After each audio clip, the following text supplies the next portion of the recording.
В Ассамблее народа Западно-Казахстанской области состоялось заседание Координационного совета по благотворительной деятельности. На совете обсуждали план мероприятий по реализации акции «Мирем де Коктем», которая начнется в нашей области с приходом первого весеннего дня.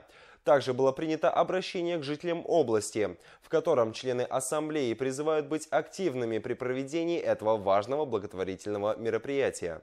Проект проводится в области не первый год. Его задача – поддержка людей, попавших в сложную жизненную ситуацию. В этом году акцент сделают на оказании помощи многодетным семьям и людям с ограниченными возможностями, одиноким пожилым людям. Нельзя не отметить, что в нашей области живут очень отзывчивые люди, которые никогда не отказывают в помощи. Этой весной будет также, выразил уверенность заместитель акима области Габидулла Успанкулов, который призвал всех жителей, особенно молодежь, проявить активность во время проведения акции.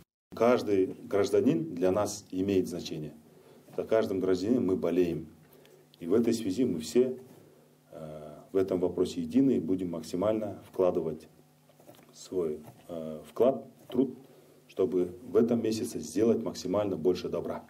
Я желаю вам успехов, удачи, чтобы мы вот эту миссию, человеческую миссию, выполнили достойно и к концу пришли к хорошим результатам.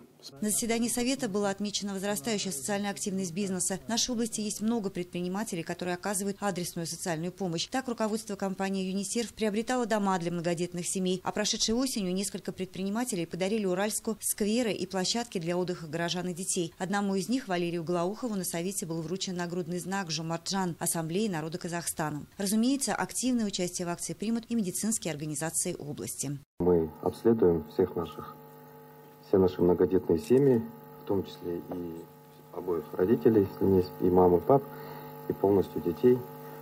Вот такое у нас принято было решение. Заместитель акима области Габидулла Успанкулов рассказал также о создании в регионе рабочей группы по оказанию поддержки многодетным и малообеспеченным семьям. Будет работать и Координационный совет по вопросам поддержки социально уязвимых слоев населения. Для государства вопросы социального благополучия граждан всегда будут оставаться на первом месте. Но есть и задачи, которые могут решить и представители молодого поколения. Например, очистить от снега двор одиноким пожилым людям. Это будет очень хорошей поддержкой. В плане различные мероприятия, это не только материального плана, но и морального, такого духовного части, да, это оказание реальной помощи даже просто соседу, близкому человеку и так далее. Такое мероприятие мы, в принципе, каждый меценат, каждый благотворитель, он проводит ежедневно, но это будет официально в рамках данной акции. Поэтому здесь привлекается все население нашей области, от мала до велика, и здесь будут участвовать все населенные пункты области нашей. В заключении работы Совета члены Ассамблеи приняли обращение к жителям области, в котором призывают быть активными при проведении этого благотворительного мероприятия. Обращение будет опубликовано и в печатных средствах массовой информации. Екатерина Шмидт, Ербол Медогалиев, Айдос Кисимов, телеканал Акжаик.